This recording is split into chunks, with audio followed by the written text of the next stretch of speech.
Hello செல்ல பிள்ளைங்களா, நான் தான் உங்க தேவியம்மா பேசுறேன். இத்தனை நாளா என் குரலை தான் கேட்டிருப்பீங்க. இன்னைக்கு முத என் முகத்தை காமிச்சு உங்கள்கிட்ட பேசணும்னு ஆசைப்பட்டேன். அதனால இன்னைக்கு முத என் முகத்தை காமிச்சிருக்கேன். நீங்க எல்லாரும் நல்லா இருக்க இறைவனை வேண்டிக்கிறேன். இன்னைக்கு மதிய உணவு என்னன்னு பாத்தீங்கன்னா, சுட சுட ஃப்ரைட் ரைஸ் பண்ணியிருக்கேன். அதுக்கு கோபி 65, ஒயிட் ரைஸ், தக்காளி ரசம் வச்சிருக்கேங்க. இன்னைக்கு தான் மதிய உணவு. இன்னைக்கும் நம்ம வெற்றியை நோக்கி போறதை பத்தி தான் பேசுறோம்.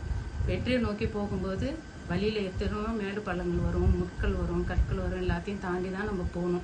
ஏதாவது ஒரு இடத்துல நம்ம நின்றுட்டோம்னு வச்சுக்கலாம், அடுத்தடி நம்மளால எடுத்து வைக்கவே முடியாது.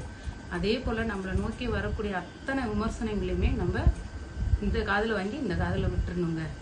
அப்பதாங்க நம்மளால அடுத்தது என்னன்றதை யோசிச்சு செயல்படுத்த முடியும்.